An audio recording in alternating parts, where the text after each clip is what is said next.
Hi all, today I'm showing you Southern Living's chicken and wild rice casserole. It's inexpensive and delicious. Ingredients you'll need.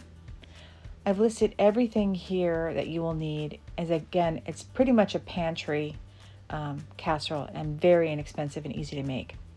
First, you'll need to preheat your oven to 350 degrees. Next, I toast the almonds in a dry pan. I just put them in there, evenly spread them out, and then I place them in the preheated 350 degree oven. And I'll toast between 6 to 8 minutes or until lightly toasted. Then I'll bring them out and I'll put them in a bowl to cool off separately to the side.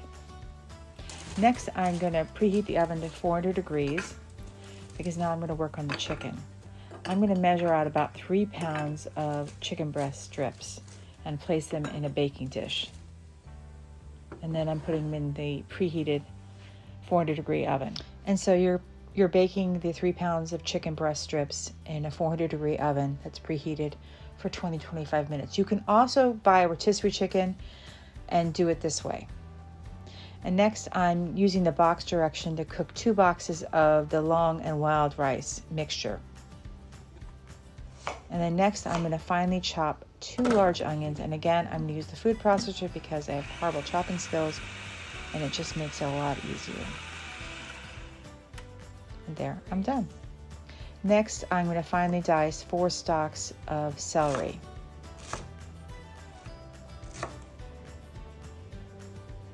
And after that, I'm going to take 2 cans of drained water chestnuts and I'm going to chop them. Next, I'm going to measure out a 1/4 cup of butter, and over a medium-high flame in a stock pot, I'll put the butter in there to melt. And then I'm going to add the chopped onions. Then I'm going to add the diced celery, put that in there. And I'm going to cook them until the onions are translucent. And next, I'm going to bring the cooked chicken out of the oven. And then I'm going to preheat the oven to 350 degrees. And the next, I'm going to grate the cheddar cheese. This will give you about 4 cups of shredded cheese. This is not a dietetic casserole. That'd be a lot of cheese. And then next, I'm going to dice the chicken that's cooked.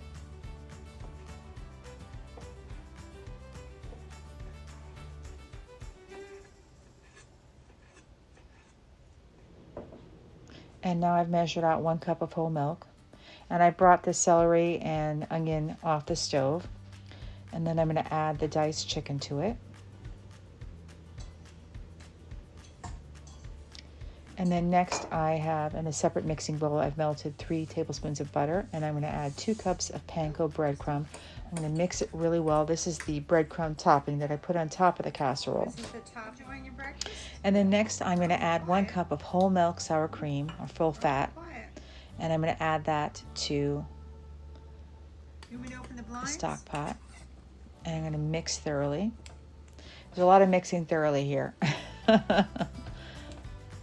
And then next I add the chopped water chestnuts. Nice crunch.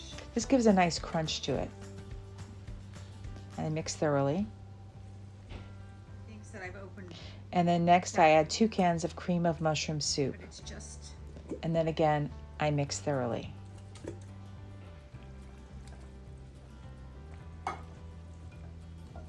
And now I add the 1 cup of whole milk to the stock pot and mix thoroughly. Again, as I mentioned, everything is mixing thoroughly.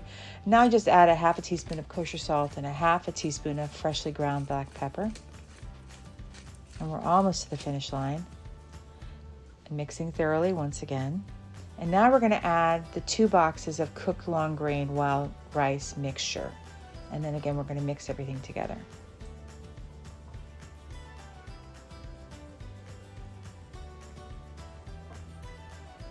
And now we're adding the shredded cheese. We're almost there. calls for 1 pound of shredded cheddar. Actually a very simple casserole to make. It's just that there's a few steps.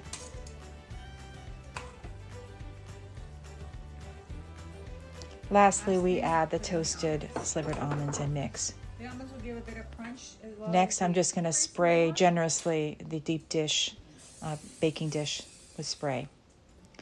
And then I'm going to spoon the casserole mixture in. You can easily This can feed a family of 6 or 8. You'll have leftovers, definitely. You can also make this ahead of time and keep it in the refrigerator until you're ready to bake. Now next, I'm going to top with panko breadcrumbs, the mixture I made. And then I'm going to place the casserole in the preheated 350-degree oven. And we're going to bake in the preheated 350-degree oven for 35 minutes.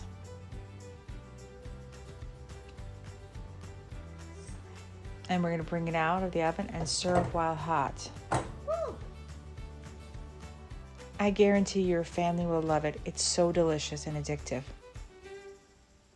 To help our channel grow, we're asking everybody to please like, subscribe, and comment. If you're enjoying our content, we really hope that you are. Please consider becoming a subscriber. It doesn't cost you anything, but it does help us out tremendously. Also, if you can also help us out by watching the video from beginning to end, this also helps out. It's all because of the YouTube algorithm. Otherwise, we stay hidden. And sometimes I say something interesting. Occasionally I do. So you might want to stick around. So we just want to thank you for helping us grow. We really have grown and we're very grateful for that. But we still haven't gotten to our watch hours. You have to have like 4,000 watch hours and we're nowhere near that. So if you can help by watching, that would be great. Thank you all for your help and we really appreciate it. You have a wonderful day. We post new videos 2 times a week on Tuesdays and Thursdays at 5 p.m. Eastern Standard Time and on Sundays at 11 a.m. Eastern Standard Time. The new time is to reflect the fact that I'm always under the gun and so busy, so I thought, let me just move everything back and say this is what happens anyways. All right, thank you for your help. We wanted to profoundly thank everyone for watching. We're very grateful to all of our new and old subscribers for supporting us and helping us grow. We all know about the horrific wildfires in Southern California and the hurricanes Helene and Milton, and as well as what happened in Louisiana, Arkansas, what happened in Texas, what's happened again in North Carolina and South Carolina. So many storms that have affected so many lives, and they all have a very long road to recovery. So we're encouraging everybody to help those in need by donating to the American Red Cross, the Salvation Army, World Central Kitchen, AmeriCares, Operation Blessing, and Save the Children. We're not affiliated with any of these organizations, but we know that they're doing good work on the ground.